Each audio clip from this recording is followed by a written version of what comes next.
Well, there's still a huge amount going on in our electricity industry. There's the aftermath of the resignation of Ruyter. And in so many ways, the crisis at Eskom and with our power system is a result of crises all related to electricity, to politics and the economy at large. Sam Mkokeli has been watching the interchange of politics and Eskom and energy for some time now. He joins us now. Sam, good afternoon to you and really appreciate the time. You've written a column in which you're very critical of, well, pretty much everyone involved in this. Firstly, what do you believe André Ruyter's done wrong? You suggest he made mistakes almost from the start. Look, Stephen, thanks for the opportunity. You will remember I worked for the Department of Public Enterprises, and I wrote, partly as one of the people who wrote the statement announcing Mr. Ruyter's arrival. So he arrived and I was there, and it was a mission impossible from the get-go. But he sort of enjoyed the honeymoon and without thinking that things could change, and also being principled about it. And the politicians managed Eskom in a way that suits the politicians, and they didn't give him a good board that would hold him accountable. Things were all good, and he didn't complain about any of those things. But now, typically, there's an ANC conference. Mr. Ramaphosa is under pressure. Minister of Public Enterprises, Pravin Gordhan, is under pressure.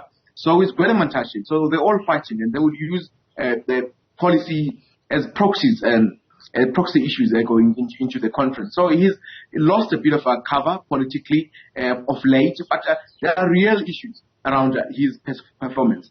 We're losing more capacity under Mr. Ruyter with a greater incidence of load shedding, and there's never been any sense that he was on top of Eskom and managing the fleet and coming up with a credible plan. He seemed to enjoy the cover, whether it came from the board with people like Busisiwe Mabuso, who were on the board at the time. He never took a principled position about what was happening around him. But he had seen now the writing on the wall. There's a new sheriff in town, a new board, new politics altogether. I mean, politicians will never shy away at an opportunity to step one at the back.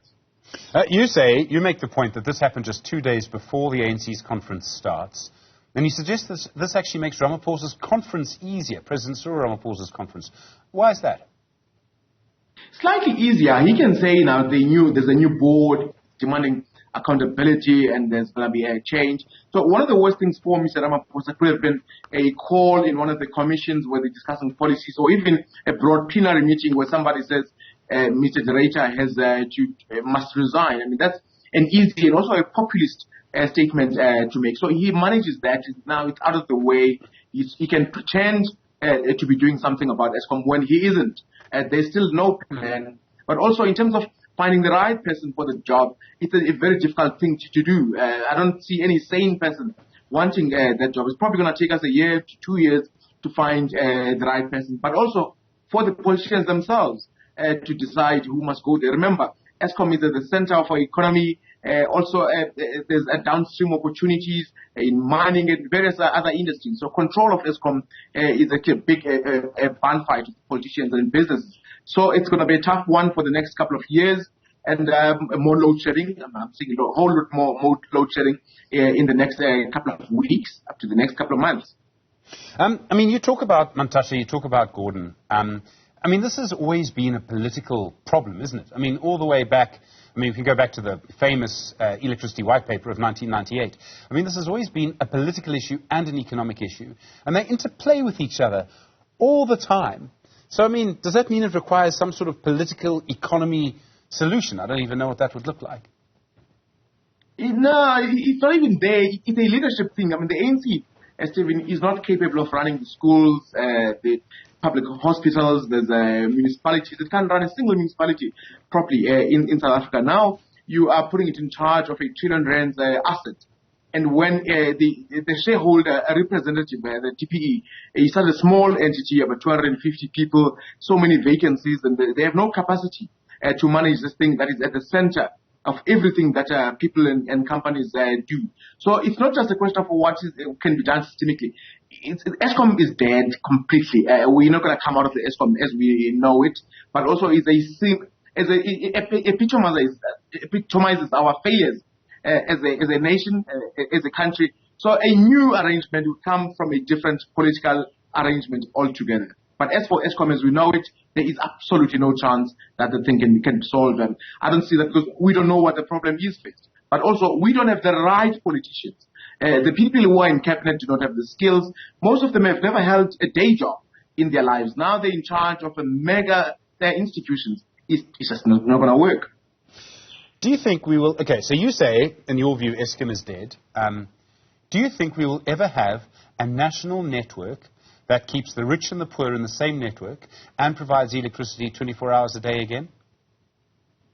Probably in the long run, but with new alternative sources of electricity. I mean, big business will realize now it has to pump money into alternative sources of energy, renewables, and the people like yourself and I will have to buy solar, and we'll be fine. Eventually, banks will give us loans to buy solar for our homes, but the poor in this country are going to suffer for a long time, and we have deeper problems, man. This thing is not going to take 5 years to solve. It really is just a symbol of the broader problems about our country.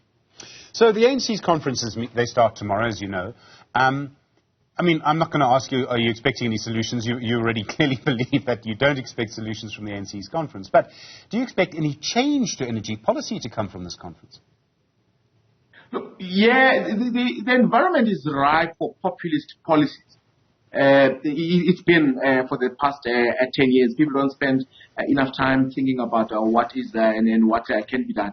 It's possible. The ANC spends a lot of time, 80% of the time, fighting about positions, and then somebody writes a resolution and somebody stands and says this or that has to be done. As we have seen with the land debate in the past 10 years, people just want to say change the constitution when the constitution already allows for land transfers to take place. So in terms of energy, there could be more noise around coal and protecting coal and fossil fuels, but also politicking around lip service around the just transition.